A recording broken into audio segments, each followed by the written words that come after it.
Hello, everyone. So, we are here to discuss a very important article because of what has been the recent development, and that is Article 240 of the Indian Constitution. As you must have heard, that there is a political controversy that has emerged as Article 240 of the Indian Constitution is said to have been used, or the government is willing to use Article 240 and for the union territory of Chandigarh. So we will analyze the whole issue, and we would see what are the political arguments specifically against the government's actions. The government has not yet taken that action, but it is said that the government is willing to do it. So let's discuss that. First of all, let's talk about what exactly Article 240 of the Indian Constitution is. So Article 240 of the Indian Constitution does what? It empowers the President of India. What does it do? It empowers the President of India to make regulations for peace, progress, and good governance of specific union territories. Not all, specific union territories. Now, if we analyze it, when we say, it seems to be a harmless provision which allows the president to make regulations for peace, progress, and good governance. But if we try and analyze this idea politically, what we can conclude is that it means that the president of India can make any rules, any regulations, and the president could extend it to a particular union territory. Now, right now, the union territories that have been included under Article 240 are Andaman and Nicobar, Lakshadweep, Dadar Nagar Haveli, Daman and Diu, as well as Pondicherry. But Pondicherry, no, as we know, as if you can see here, it says that only until the legislature of Pondicherry under Article 239A begins functioning, which we know it has. So, technically speaking, though the Pondicherry has been mentioned or Puducherry has been mentioned here, but it only has been, or it can be done only till the time the legislature begins functioning, which has already begun its functioning. So we can say right now there are four important union territories, which means that the union territory of Chandigarh has not been included.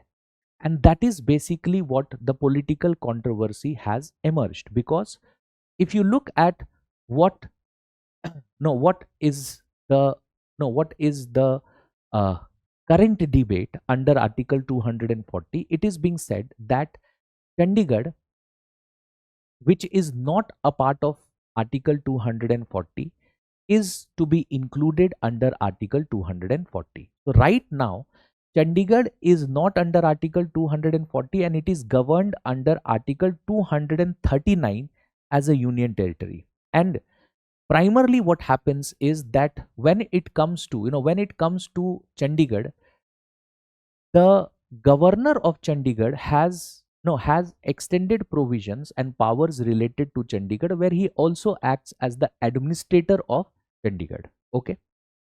Now, the political concern raised here is that if Chandigarh is brought under Article 240, it now means that the union will exercise powers. Why?